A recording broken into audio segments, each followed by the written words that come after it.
All right. All right. Well, welcome to our next edition of Artpreneur Spotlight. And today we want to welcome Ira Mitchell, who joins us tonight. And so thank you so much for sharing your time and your expertise with us.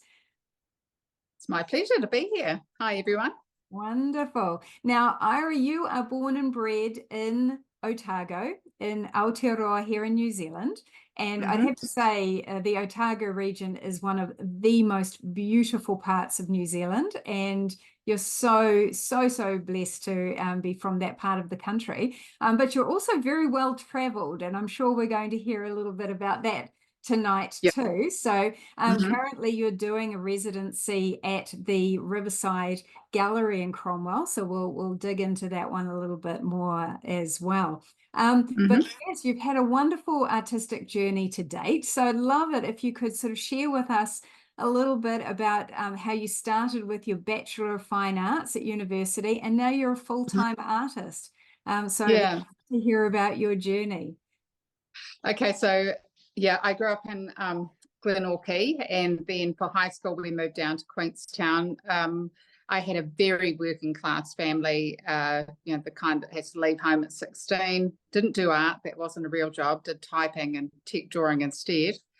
But I always had a very inquiring mind. I lived most of my time in my head. I was into history and books and imagination and lots of colouring in. And you'd usually find me at the library, back in the days when we could wander around on our own when we were 5 years old in that tiny little town of Queenstown, which it isn't now. So my first tertiary was a diploma in visual communications at Southern Polytech. I was really surprised. I got top in everything and I'd never done any of it. It was great. And then Ira, from your background, what made you want to go into that visual communications to begin with? Because I left school very early, I couldn't get straight into university because you needed entry, and that was my pathway to get in. And communication, the diploma then was a bit of everything. My father was a photographer and my mother hand coloured the photos. So I did have an eye, I think. Yeah, for creativity. Yeah. And then from there, I worked as a graphic designer for a while. I had a pause on my life for a while when I had to look after my parents for quite a few years until they passed away. And then I went to Canterbury University. And again, because I didn't have any training, I started a philosophy degree and just about completed that and just kept asking them, can I get in? Can I get in? Can I get in? And eventually they just went, all right, we'll let you in. And there's a space, someone just fell out so you can have it. And so then I finished a fine arts degree in design and won a few scholarships in that, and then worked again as a graphic designer for a few years. Had small children then. My daughter was a week old when she started university with me. And it was pretty fast-paced working in design. It didn't really suit being in a family. And then had another pause in my life when I had a lot of drama, suddenly becoming a single parent and having to sort myself out. But then I was offered a scholarship to go back to university and do postgrad in education. So I did that. I was very grateful for that. That scholarship fed us for a year. And then I started working in education. And I was really interested in adult teaching as well and special needs, and did some other training at the Polytech and that. About then the earthquakes happened and I was at university that day in a high rise, and I came out, and when I got over myself, which took a while, I wrote a list about what I really, really wanted. And when I really thought about it, I just wanted to make art. That's what I wanted to do. I wanted to sort my marriage out or leave it. And I wanted to have a life in art. And then I started making lists about what I really wanted, because I think until then I just sort of wandered along, and in that moment of life and death, it became very, very clear. It's amazing, isn't it, how people can have goals or have dreams, but to actually do something about it. I think we've all got dreams, right? But it's actually, just putting those goals in place to help us get there. So you obviously did that. And so what happened then? Well, then I was actually very shocked I wrote a list, and it was pretty specific. So I wanted to go to New York. I wanted to climb the Statue of Liberty. I wanted to show there. I wanted someone else to pay for it. I wanted a red card, just all these and what I got wrong was I didn't ask for more, because I got all that within 12 months. That's fantastic. I was in New York. Someone contacted me, a client said, hey, if you're ever in New York, have my apartment. It was on Central Park. I was like, wow, okay. Yeah. And Ira, how did your children fit into that? Like, how old were they at the time? They were primary school at that stage. Just managed it. Yeah. Gave them away to people, to family and children, friends, and I was on a roll. I look back now and I think, how did I do all that? I think I was just running on adrenaline. Yeah. Yeah, wonderful. And so was this, so the early stages of your goals being fulfilled, was that to do with your graphic design, or had you moved like into the fine art sort of side by that stage? I really wanted to paint. I think graphic design has a very clear pathway. You learn to design and you go and be a designer, right? Art was a mystery to me. That it always seemed to be people on the fringe, or people from wealthy families, men. I just couldn't see a pathway. And the women that I knew historically who had done well in New Zealand weren't celebrated here, and they went offshore. So I thought, oh, well, I'll play your game. I'll go offshore. And then, my children got older, and you're on pause again, and you do other things that you've got to make a living at. And as I was teaching part-time, I kept doing my art. I started teaching children after school, and running holiday programs. And as that income built up, and I didn't want to drop my income, I took the the teaching and the system down, and my being self-employed up. And then I went to a artist talk with Eben Woodruff, I think it is, at Gordon Harris Art Supplies, and I was there with a girlfriend, literally watching paint dry, because that's what we love. We're nerds about art. And we went there, and he was demonstrating a product, and I said, hey, do you get free paint? And he said, yeah, I do, but you can't have my company, but I know that this company Golden's looking for someone in New Zealand. So okay, so I spent a year using their products, hounding the shop for samples, tagging their products, and really being that good person in New Zealand that they might notice me one day.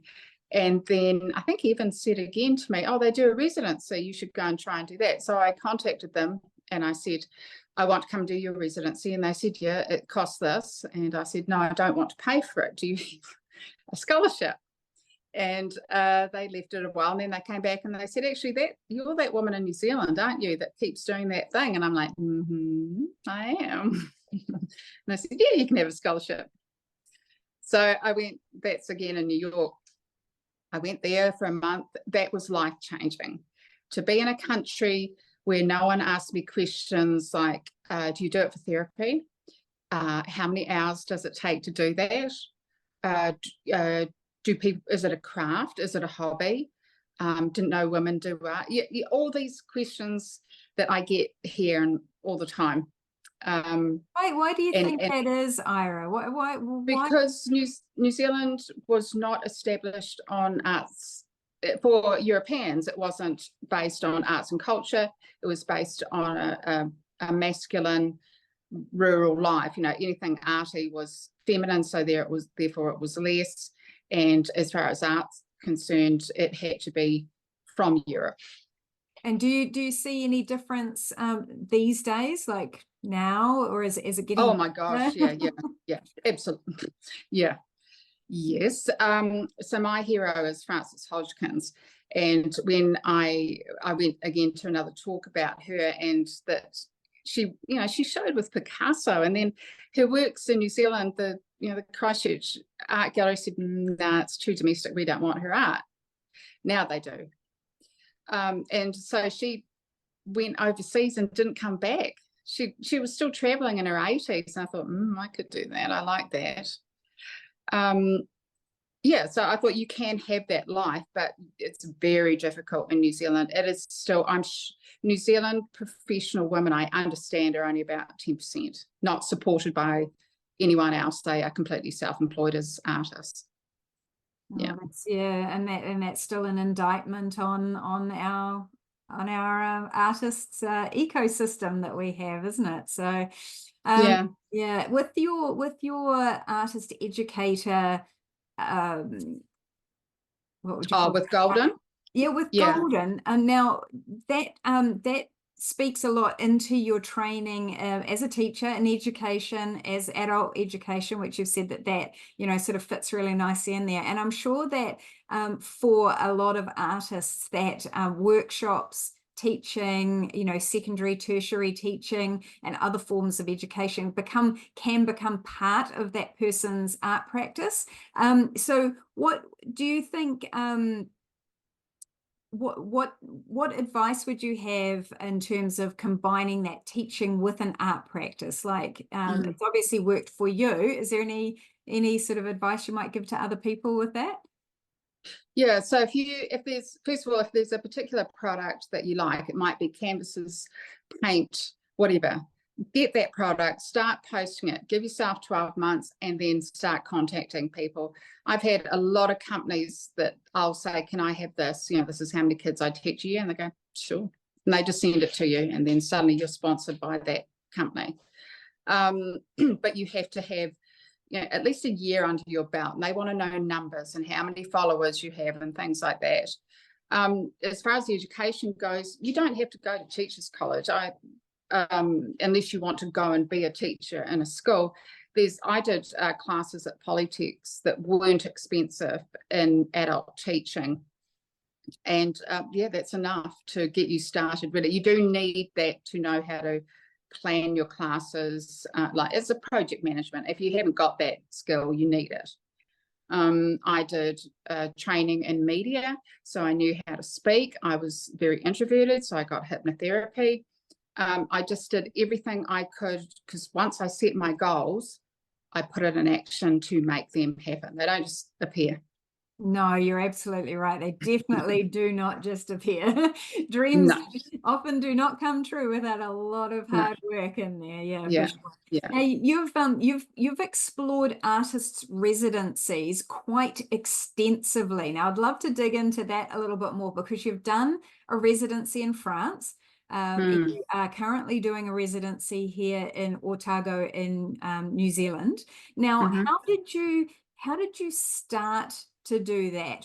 How did you even know they existed? And then how did you pick where in the world would you go and end up in France? So please tell us a bit more about that.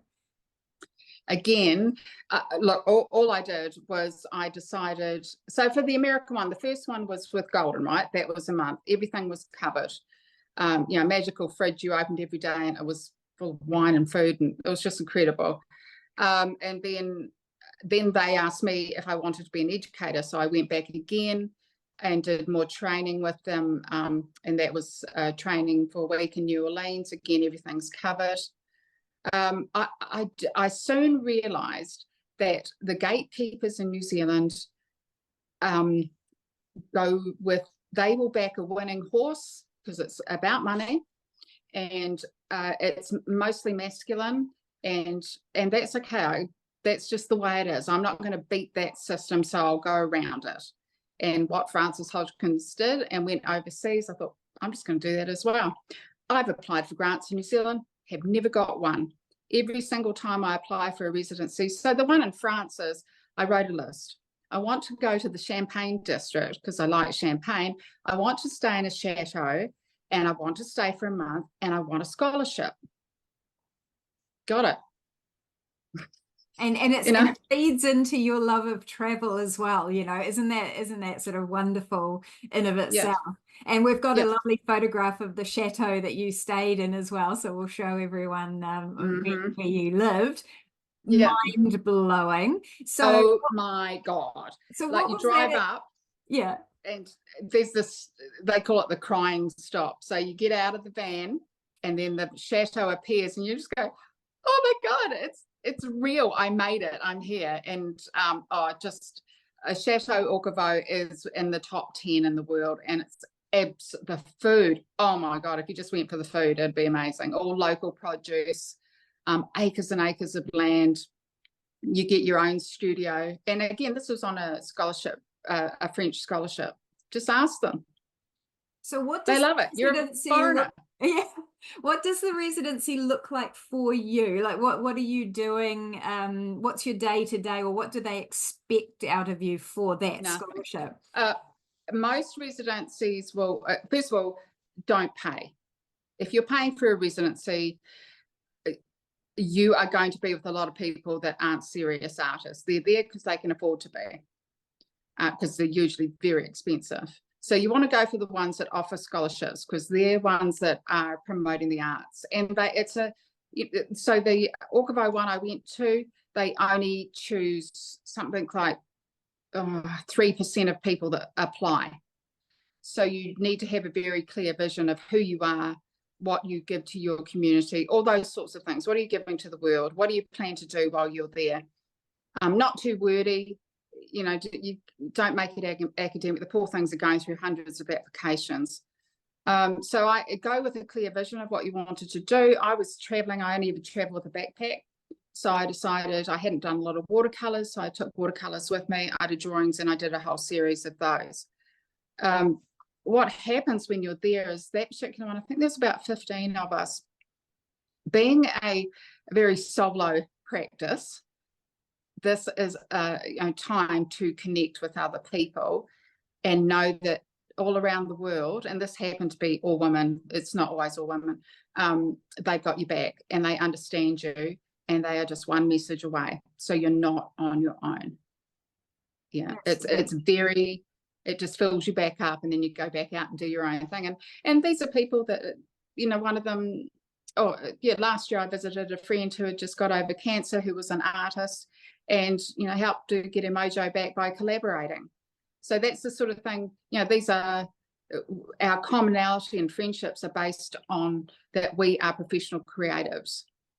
And there is something very powerful in that whole, I love that feeling of collaboration, the collective, the support, because like you said, the average artist is working by themselves, and it's really underestimated the power of whether you don't even have to be working together, but like you said, just to be able, a word of support in the right time is so valuable. Yeah. Oh, that's fantastic. And when you were oh, sorry, carry on. Oh, so to live in a country where the little comments, they add up to a lot. The not put downs, but the questioning of, what are you doing? When are you going to get a real job? All those sorts of things. You have to be pretty solid about who you are and where you're going, and just, I don't even really still know the comebacks. I have trained answers about these things, trained responses that cut people kind of off, but they're informed. So I don't want to have this dialogue. Yeah. And are you working full-time in your art practice at the moment? I mean, I know you're doing the residency, but outside of the residency, So just painting. Yeah. Just painting. Awesome. And so at what point in your career, in your art journey, did you say, I feel confident to be able to go full-time? And how did that thought process happen for you? Yeah, it was more economics at that stage. I went from owning a home to renting, so I could be completely free. I don't have to worry if a pipe bursts. Not my issue. I'm completely free. No pets. Kids are gone. And as far as economics go, I just waited till I kept, well, this was a big thing. Set your turnover goals and you can make them happen. I tell you, there was a month a while ago and I was $300 short of my monthly goal. So I whipped up a whole lot of little paintings for $100 each and sold 5. And I'm like, yes, and I've got no one to share that with, although I'll get online and tell my arty friends. And I say, gosh, I got no one else to tell. They don't care. And you soon learn to be very joyful in your own space and like, yay, me. What is your creative space like? Are you working from home apart from your residency? Have you got a studio space at home? Yeah, so when I'm at home, I just have a table, and I'm renting. I just have a table in the lounge room. If I go really big, I roll out the canvas on the driveway. I've had shared space studios, and you're paying, and to be honest, sometimes the people that you're working with, it's just party time, because I'm older, and I'm serious. and then that's annoying for younger people. So I'd rather just be at home. So the residency I'm doing at the moment, I'm here for a week. They've provided an incredible space. I can paint really big. I'm getting so much done because I'm here, and I'm in Bannockburn in a beautiful space. And my host Andy has her own little gallery, so we've constantly got people coming, and so it's very stimulating. Oh, that's fantastic. It just sounds like a wonderful life in a beautiful place, doing what you love. So, you can't ask for better than that, can you? I know. I am very appreciative. Yeah, that's fantastic. So in one of your biographies, you've described your style, and I quite love this, as sorry, not your style, your inspiration, your artist inspiration as David Hockney, Henri Matisse, and now let me get this, Eric Carle, who created the Very Hungry Caterpillar. Now, I love that. And there is a lot of, let's just say, variety in your artistic inspiration there. Tell us a little bit more about how that's informed your own art practice. So all of them did collage, and they had really good senses of humor and broad, flat colors. Very early on, I was into coloring. That was my main thing as a child. I had one of those big doodle posters on my wall, and I'd be sent to bed with felt pens. I was happy to go to bed.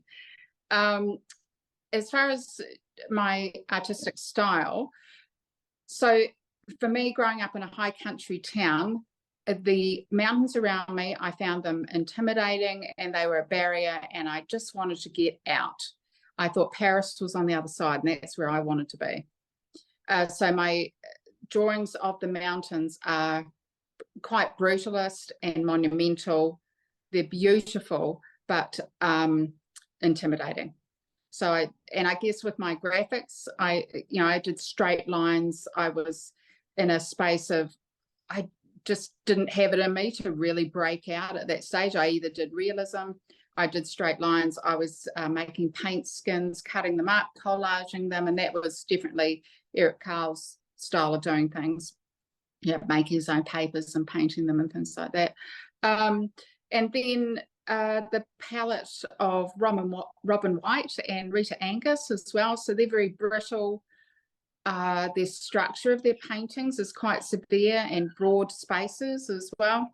And again, those ladies went on to do extremely well, but they were told that their work was masculine, so it didn't fit with.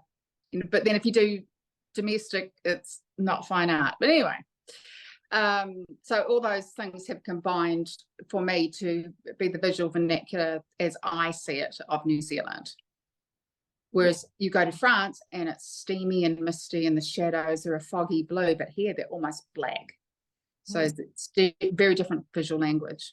Yeah, that's really interesting. And also because, maybe it's I'd be interested to know from you, because I also have a graphic design background, and I can see how in my art practice, it definitely informs, because I love geometry. I'm quite sort of cubist in the way that I approach my art. But I see with your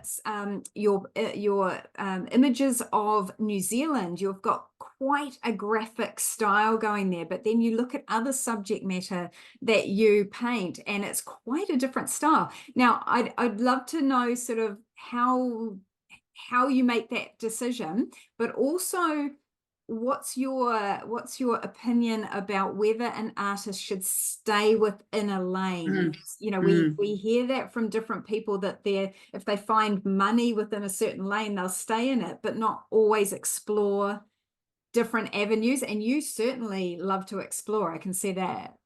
One of the things when I did fine arts, I said to my lecturer, when are you going to teach us about professional practice? And he said, do you mean make a living at art? And I said, yeah. And he said, oh, no, you're in the wrong place. You need to go to Polytech to do that. We are fine art.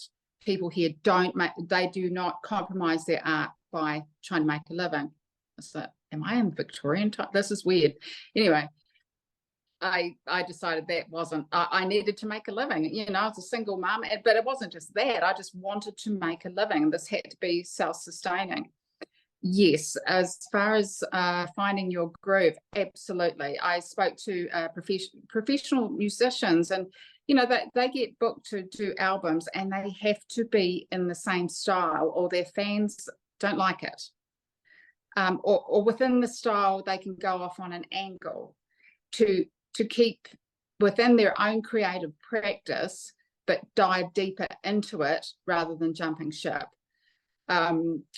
What I wanted was people to walk into a space and go, I know whose that is. And that is through the cult of repetition and iconography and personality. So repetition, just persevere.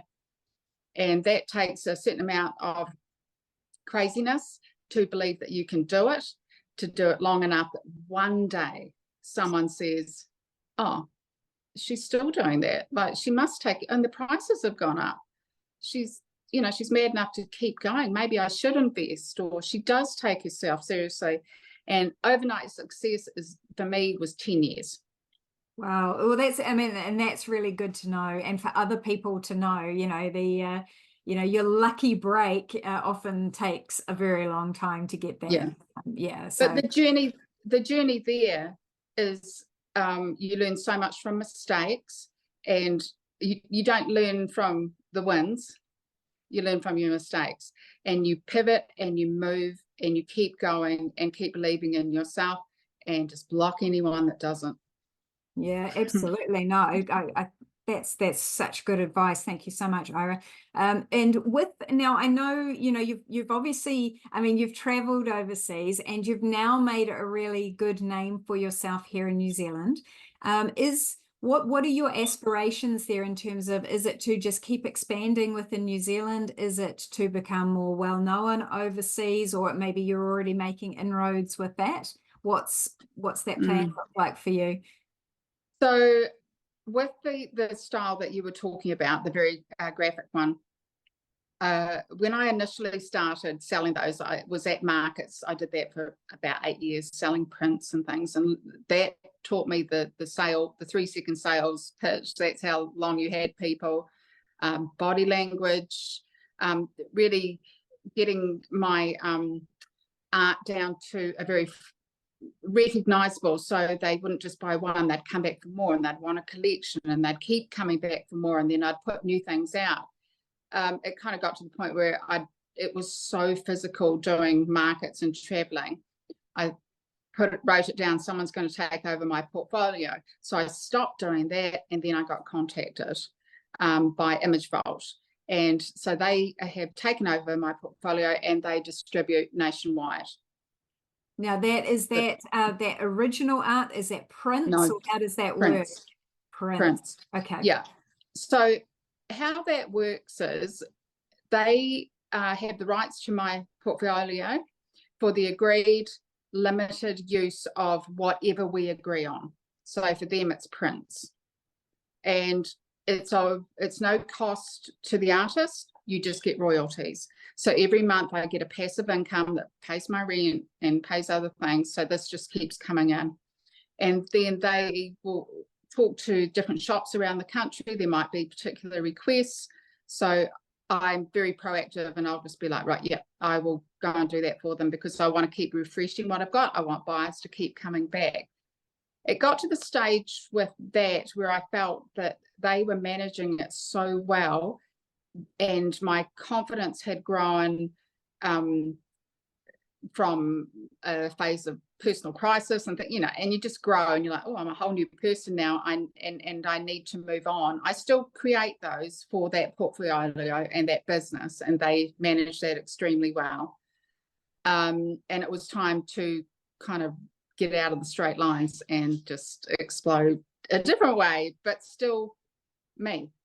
And so now I want people to go, oh, so that's the commercial line, and this is the other line. And of course, the prices are, I just put them up and up and up. That's fantastic. And what is inspiring you at the moment? So what kind of style or subject matter is your zone at the moment?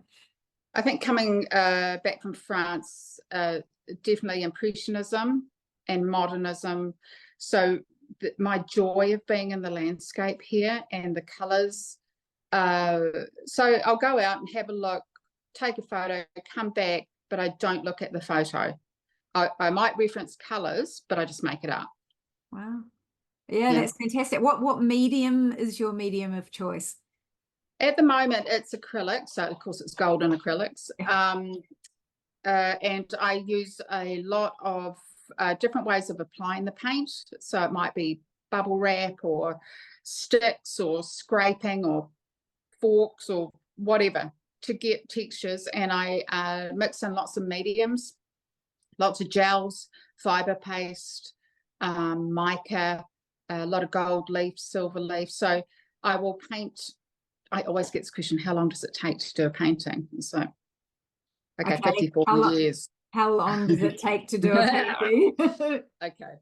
So this is a very, it's a very working class question, all right? So the person asking is basing the value of the work on their perceived value of an hourly rate and how much they suffered. Very, very true. I always get asked about how many hours does it take to, and I get it for me, because because I'm doing fiber art, they have no concept of how it's created, so there's probably more of a intrigue in the question. But every time I get asked it rattles me, because I know they're trying to equate a price with it. So yeah, and that is the person that is not going to spend $6,000, because nothing in their brain can balance how many hours it took to the price.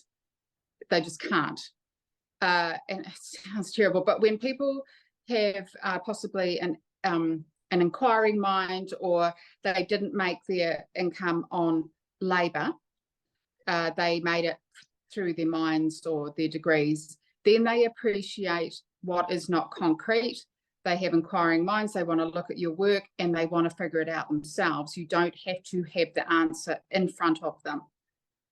They will pay the money because they get it. Yeah. And I mean, for some people, it is a commercial transaction. It's a put it in their collection. But for so many people, it's an emotional purchase, and you can't put a price on emotion, really. But no, that is very true. Don't tell me how long your paintings take to do. I won't tell you how long mine will be. They take me 54 years of training and a whole lot of self-investment in time and money in my education. Absolutely. Love it. I love that answer. That's great. And if you Ira, if you could go back to your early self and give you some advice that you wish you had, what would you say to yourself about, how to be successful in an art practice when you're really just trying to stumble through it? Love yourself, respect yourself, and get out of New Zealand as quickly as possible if you're a woman.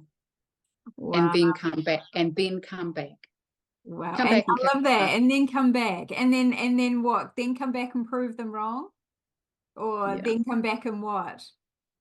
Prove them wrong and show them. There's no talking to people that have thousands of years of language to either put you down or question you. There is nothing. All you can do is do it, love it, and enjoy it. And when I do terms for creatives in schools, and just tell kids, you know, your dad says you should be an accountant. Well, there are other things you can do, and this is my life. I love it. I love every day, and I have to stop myself from doing what I'm doing. I have a passion for this, and yes, I make a good living, if you want to tell your dad that. So yeah, I do my bit to bring them over to the colourful side. Oh, that's so true, right? Isn't it? It's just, and if you've got joy for something, you know, and joy and passion and determination, it will take you far, won't it? You know, and it will hopefully take you past those detractors that I think are in all of our lives, unfortunately. Yeah. So you know, that's wonderful advice. Thank you so much. And so where to next for you after your residency is finished? What's the next step? Yeah, last year was a lot of travel. Having showed at the Louvre Carousel, which again was on my list. So what, before you go too far, what is that? Because that sounds fascinating. So the year before, when I had been at the chateau, I was walking through the Louvre, and if you know the Louvre, you go down the escalator, you can turn right to go into the museum, or you turn left, and there's a big commercial space. And I said to my travel buddy, this would be an amazing place to show art, because everyone's into art, obviously. There's some empty shops here. And then I was speaking to some of my other colleagues that I'd gone on residencies with, just put it out there because I wrote it on my list. And one of them said, actually, I showed there last year. There's a group showing. Do it. Here's the person, come along. So I was there the next year. Sold all my works to New Zealanders back in New Zealand. So I wrapped them back up and brought them back on the plane. Because the fact that I was showing in Paris, they're like, well, wow, she's in Paris. Let's buy her art now. She takes herself seriously. And isn't it funny when you just put the label of Paris or New York or London or something like that on it, from a Kiwi perspective, yeah, you know, be that fashion or whatever it is, it just all of a sudden it's elevated. You can't fight the system. Just play the game and have fun doing it. Just go around it. Fantastic. And so, sorry, I interrupted you. So yeah. So what's next? This year, I was so jaded, and I had some weird experiences traveling this time, being detained and stuff like that. And I thought, oh, I just want to be in New Zealand for a year. There's no residencies here. I'm never going to get a scholarship. It's just, there's so many people applying and not enough. So this lady, Andy, that has her gallery here, and she was a distributor she sells the prints, and then I'd put an original in here of the area, and she sold that. And I said to her, I was passing through town recently, and I said, hey, I've got some more in the boot. Do you want to meet at a car park downtown and have a look at what I've got? And she's like, all right. So she brought that back up, and I said, look, I really want to do a residency in New Zealand, so I really want to be in this area. And she thought on it for a while, and then next thing she said, why don't you just come up? We've got spare room. We've got a gallery space. We've got a studio space. That's how it happens. That's fantastic. And it's networking, isn't it? I'm not going to say who you know, because that sounds too glib, but it's not. It's conversations. It's, you know, you've got, and I maintain with artists who are very insular in their art practices, you've got to get out there and have conversations with people, and that's where the opportunities come. So, you know, that's a wonderful example for you. And other artists I've spoken to who they're like, oh, I can't, I hate the social media stuff. I can't speak to people. Go and learn how to do it. I did hypnotherapy. I couldn't talk to anyone. And then I realized, I want to talk, but I don't know how to talk. So I went and did media training. Just do it. Do whatever it takes. If you really want this, there are no excuses. Yeah. Wonderful. Well, that is a really lovely way of ending it there, Ira. But there are no excuses. So if anyone's just going to say, oh, but, you'll say no. And my husband actually really challenged me on that many years ago, when I used to have I can't in my vernacular, I'd be saying, I Mm-hmm. can't, I can't, I can't. And he'd keep saying, don't say I can't, say how can I, or how can we, you know? And it was a Yeah. case of having to shift that mindset around. But golly, when I did, you Yeah. know, so many Yeah. barriers fell away because they were barriers I was making myself. And isn't that, I mean, Yeah. I think that's hard. Oh, it's huge. We're in a Yeah. tough enough small country, women artists. We've got everything sort of stacked against us, let alone the barriers that we're putting up for ourselves, you know. So it's a case of breaking those down, isn't it? So you've got to be your own advocate and other people's advocates. There's enough sunshine for everyone. You've got to be a good player in the game. But words like that's got to go. I am or I'm not, one or the other. Yeah. And it starts with, I am an artist. I am worthy. Yeah. I will do it. It's okay you to know? say that. Yeah. No, that's a fantastic. Well, thank you so much, Ira. Really appreciate you having a chat with us today. It's wonderful journey you're on, wonderful artwork. I will and people will have seen your art. I will put it up as part of this video just so they can see how incredibly special you are. And thank you so much. And we wish you all the best going forward into this new year, whatever that brings. I'm sure it's going to be great. I've got something cooking. Love that. You'll see. Well, and you'll see Ira's social media handles at the end of this. So go and follow her on Instagram and see what's cooking in the background there.